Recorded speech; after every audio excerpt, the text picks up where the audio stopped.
Good evening, I'm Luqman Hariz and this is Market Talk.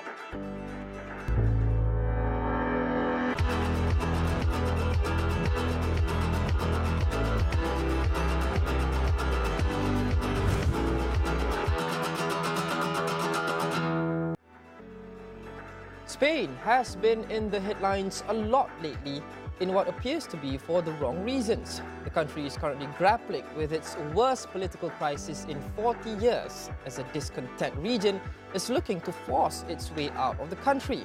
The crisis has polarized certain segments of the Spanish population and tested its legal and constitutional limits to a point not seen since it was written in 1978.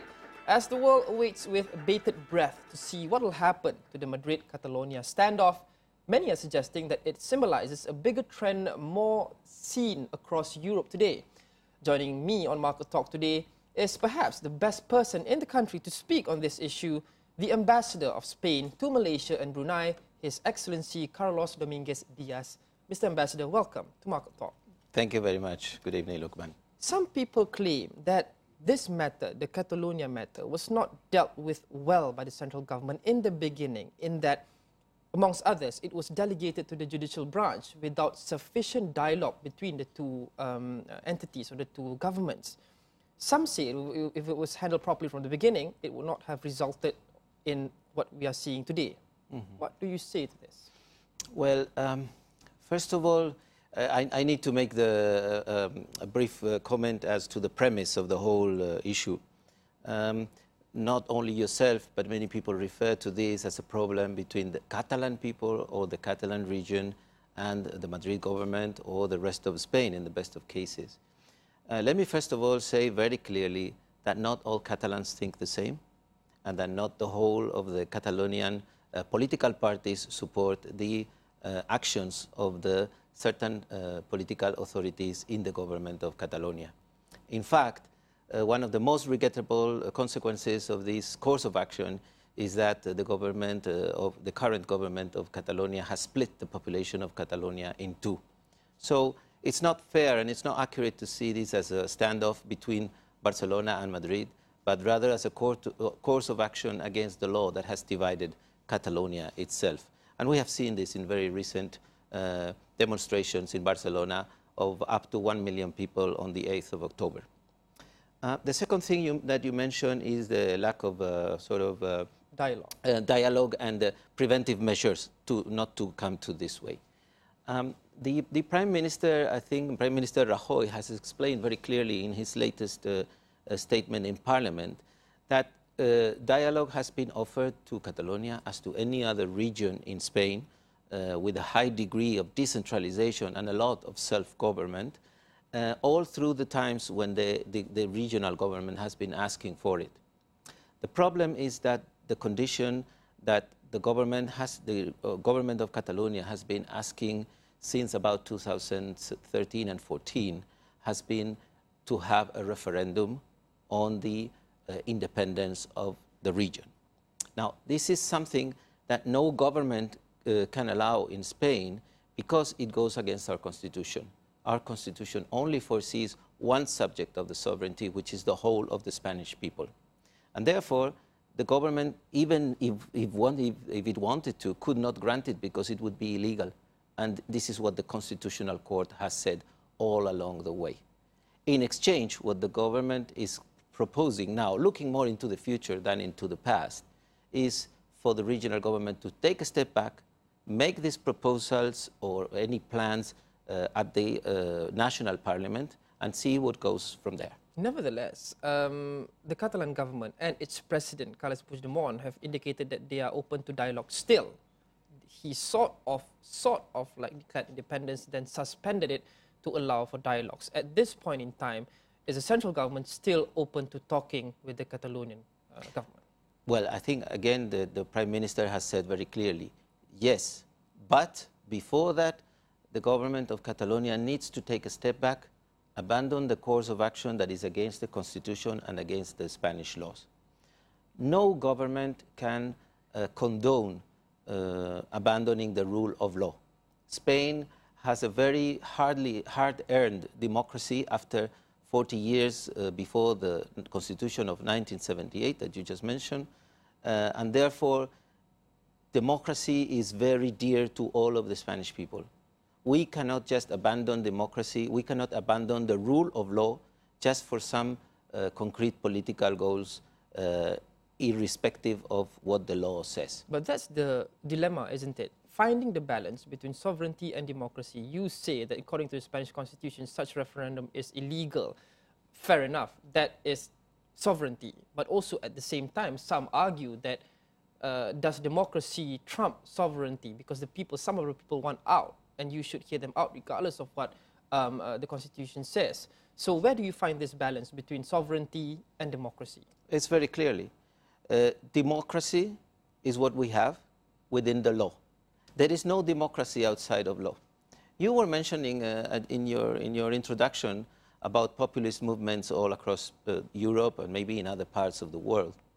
Well, what do these populist movements have in common? And maybe they also have it in common with this movement from the current government of Catalonia.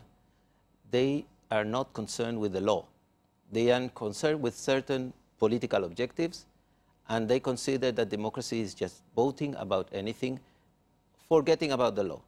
If the law that protects sovereignty, human rights, or the constitution of a country is an obstacle to reach those political objectives, we forget about the law. We leave the law aside, and then we claim this is real democracy.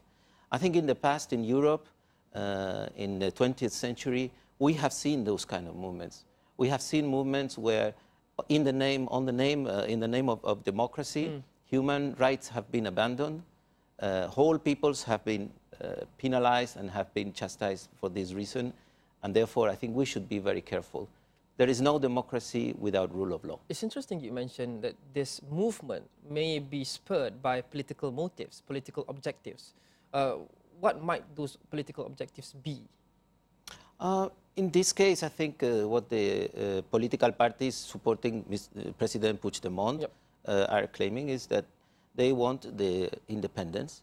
Then they may clad this independence objective or address it with other secondary objectives.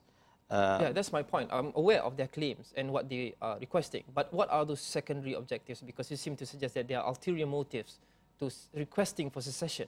Well, quite frankly, we don't know, because this is what the government, the national government, has been offering at least since 2012. We must bear in mind that Catalonia, which has never been an independent state, is now one of the most prosperous regions and is now enjoying more self-government than any other time in the history of Spain. So it's hard to find this as a motive. In terms of economy or fiscal balance, the government has supported Catalonia in the years of the economic crisis in Europe, shoring up and taking up to 70 billion euros in debt that are now held by the national government, and therefore avoiding for the Catalan government to pay high interest rates on that debt. Catalonia is the region receiving most funding in infrastructure. So again, it's very hard to find this kind of reason as to the language, the education. All of these are competencies that are delegated to the regional government, and they make their own decisions concerning that. They even have their own police force. So it's hard to find really a motive about this, but still the government is ready to take up talks within the constitutional framework. We'll come back with Carlos Domínguez Díaz, Ambassador of Spain to Malaysia and Brunei Market Talk. We'll be right back.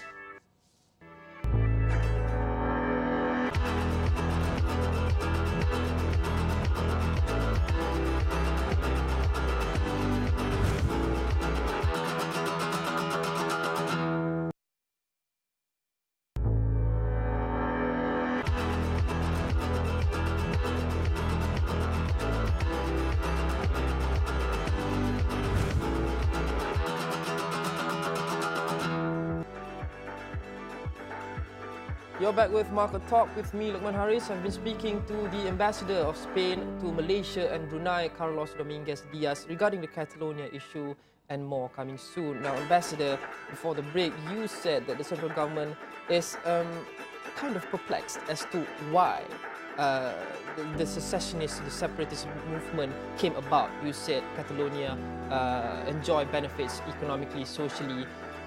Does this also mean that the central government is still confused as to the real reason why that almost half of the Catalonian population wants to break away from Spain? I think, Luqman, that at this juncture, already at this point, we should all, and certainly the Spanish government is intending to do so, we should start looking forward and not backwards. I mean, for whatever reasons, this particular Catalonian government, and again I say not the whole of the people of Catalonia, decided to embark in this course of action that was even called by our king as extremely disloyal, and certainly it was the subject of very, very tough words from our king, King Felipe VI.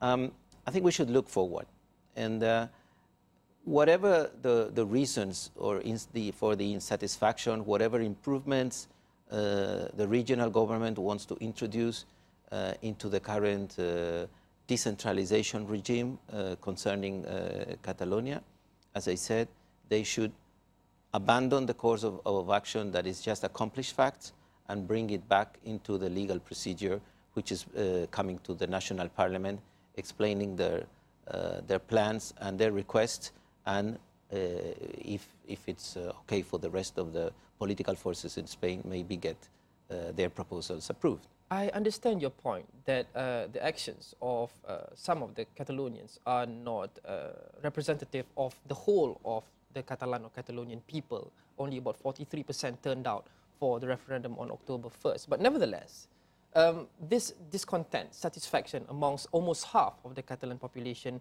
must have took years to build up.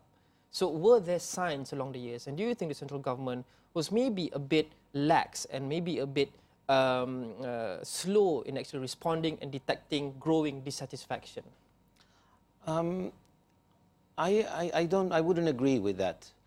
I think on the one hand, and this is one of the things we should regret about this crisis, people of good faith, people who feel a sense of belonging to their region in Catalonia, have been misled and have been, I think, their good faith has been abused by the regional government. I think what at the beginning was, in fact, a dialogue to improve this regional situation, finally became a yes or no, an ultimatum in the sense of we want a referendum for independence, or otherwise we will embark on this illegal course of action. And that, of course, as I explained, no government can accept, no national government can accept, because it is against the law. And if it is against the law, there is nothing that a government can do. But the willingness from the national government, as expressed by the Prime Minister on numerous occasions, has always been there and continues to be there.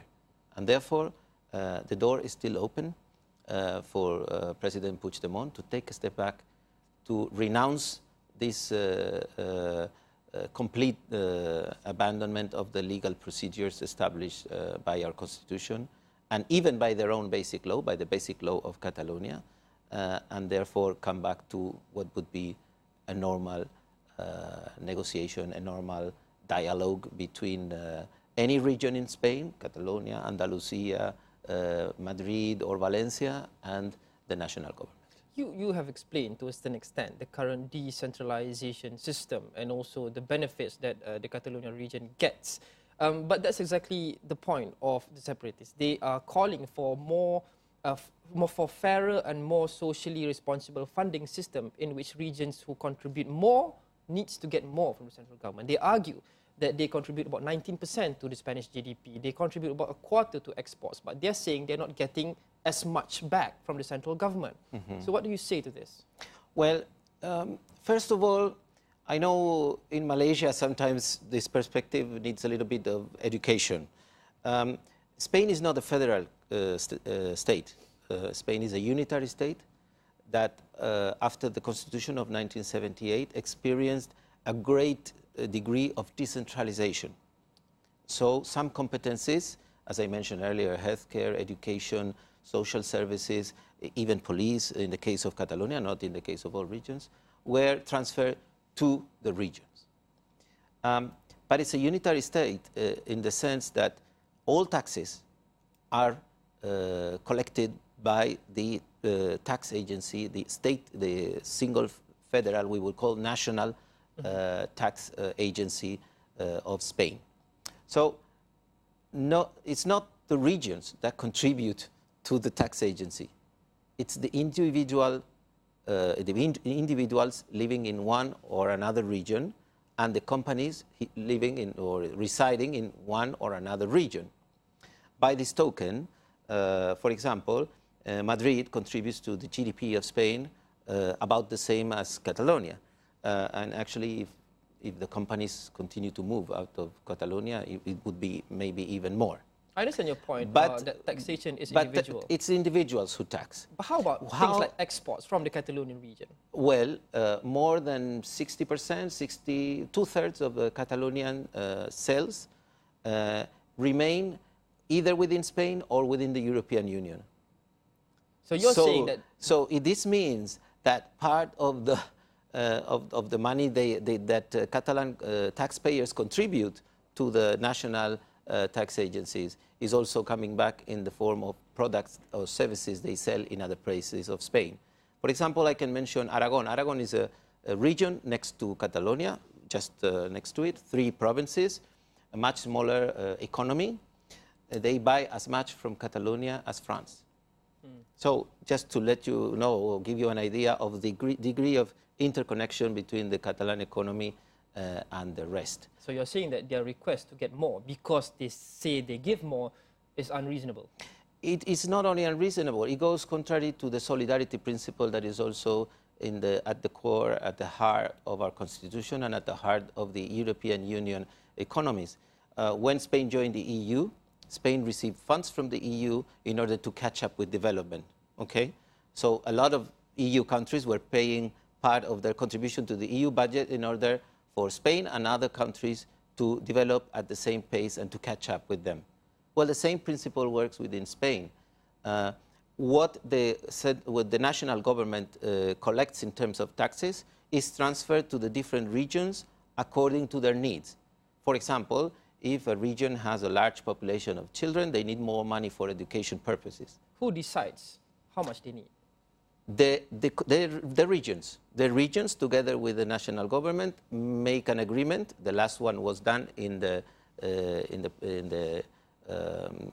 just before 2010, and Catalonia agreed with that system, with that regime.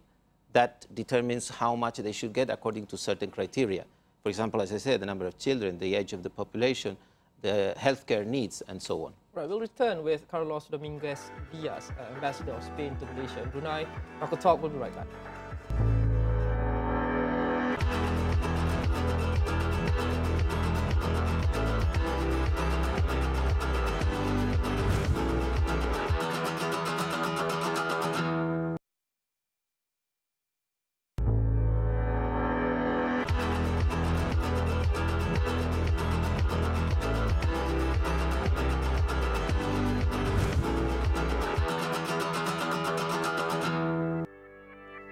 You're back with Market Talk with me, Luqman Hariz. I've been speaking to Carlos Domínguez Díaz, Ambassador of Spain to Malaysia and Brunei, to discuss the Catalonian crisis and more. Now, before the break, Mr. Ambassador, you explained the whole rationale of the whole situation and, in fact, the crisis. But what about the effects? Will it have everlasting, long-term economic effects? As we know, some companies, banks are already pulling out of Catalonia. So are there going to be long-term economic effects for Spain? And how do you address that? Well, the Deputy Prime Minister of Spain, Ms. Soraya Sáenz de Santamaría, said in her in her appearance, in her conference press right after the cabinet meeting last week, that there are some signs that begin to worry and be of concern in terms, for example, of tourism bookings and reservations for Barcelona. You know, Barcelona is a very important tourist city. I think it's the best loved city in Malaysia to go to Spain. So there are worrying signs that some of these bookings are being cancelled. So this is not good for Barcelona. On top of that, do you think there is everlasting damage to investor confidence, not just in the Catalan region, but Spain as well? And as I was going to say, we hope not. So we are still at the stage where this can be reversible.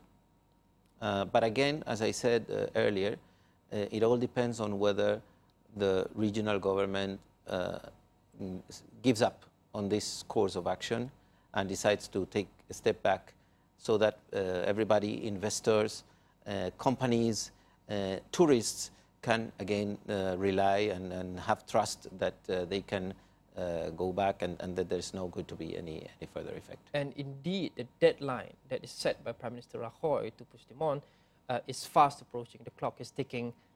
What do you think will happen? Well, again, this President Puigdemont, president of the regional government, has the key to open the door to get out of this situation without hitting the wall. So now it's up to him. I wouldn't dare speculate, but as the rest of the Spanish government and authorities, we sincerely hope that this would go back to the legal situation, to the legitimate and democratic situation. Let's be a bit hypothetical while we're at it. Let's see if Catalonia does become a country of its own and it seeks to join the EU, will Spain veto Catalonia joining the EU? I cannot even say that. I cannot even contemplate that. First of all, it's hypothetical, but most important of all, I think this will not happen. Fair enough. Let's talk about, enough about Catalonia. We're almost out of time. Let's talk about Malaysia and Spain. Our relationship recently reached the 50-year landmark, I should say. How has the journey been for the past 5 decades? Well, I think there has been a huge change. And I could underline many aspects. You know, we've been together in the Security Council very recently. 2015, 2016. We have had exchange of visits, even royal visits going back and forth. But I think the biggest sign of change has been in the economic arena. First of all, by the growth of trade. Trade is now in 1.2, 1.4 billion euros, depending on the year, but very stable and increasing at that level. The number of Spanish companies coming to Malaysia is increasing. Based upon the trend of internationalization of Spanish companies, and this has helped us come out of the crisis. And now that the price of oil has gone down and a lot of companies, foreign companies are leaving Malaysia, Spanish companies are growing in numbers, which is very good. But the third point is the more important, they are investing here, not only selling, but they are investing in Malaysia. And now you have a steel mill by Baru Stainless in Johor producing steel to sell even back to Europe or to Spain. You have Roca Johnson Swiss sanitary equipment factory in Selangor. You have Indra, a company working with systems for Prasarana and other transport companies. You have the regional headquarters of Dunlopillo, which are here. All of these are Spanish companies. And then there is a huge project of Rapid in Pengerang for Petronas, which is also being built in a large package by one Spanish company, TR. Then we have the collaboration with Malaysian companies for aircraft engineering with Airbus, which Spain is a part of the consortium Airbus. Besides all the economic ties, let's go into the social ties as well. You also have collaborations with companies like Astro to send kids over to Barcelona. Tell us a bit about that. That's right. I had the pleasure to attend the opening of this program with the help of Football Club Barcelona to send them there to play football. That is great. The thing that we are trying to do to help that those programs to be easier is to promote even more Spanish language. and we have very good collaboration with certain universities. We even already have an association of Spanish language teachers and students in university in Malaya. And I know you are going to improve on your Spanish too very soon. Well, let's go back to the tie-up with Astro. It involves FC Barcelona. As you said, Malaysians love to go to Barcelona. So maybe as the last question, I'm just going to ask you, what do you say to Malaysians who have concerns about their safety? Those Malaysians who want to go to Catalonia, to Barcelona, and they are worried about their safety of themselves and their families. What do you say to them? Well, as I would tell any Spanish person coming to Malaysia, just follow the advice of your embassy. That would be first of all. But I would tell them just to be not to be concerned about it, to enjoy all the charms and all the joy that Spain can offer, all of Spain, including Barcelona and including Catalonia, and to continue to come and see. I know that, as I said, Malaysians love Spain. They also love my region of Andalusia in the south. So, if you allow me to say this. Yeah, nothing to worry about, nada. No. Thank you so much, Mr. Ambassador. Ambassador Carlos Domínguez Díaz, Ambassador of Spain to Malaysia and Brunei, talking about the recent Catalonia situation and also the Spanish-Malaysia relations and what to expect moving forward. And that's it for this episode of Market Talk. Send us all your feedback on all our social media platforms, Facebook, Twitter and Instagram, and also download our app, as you can see here, available on Google Play and also the Apple App Store. Listen to this interview on your podcast as well. Simply search for Astro Awani or Market Talk wherever you get your podcasts. Luqman Hariz, thanks for watching. Have a nice day.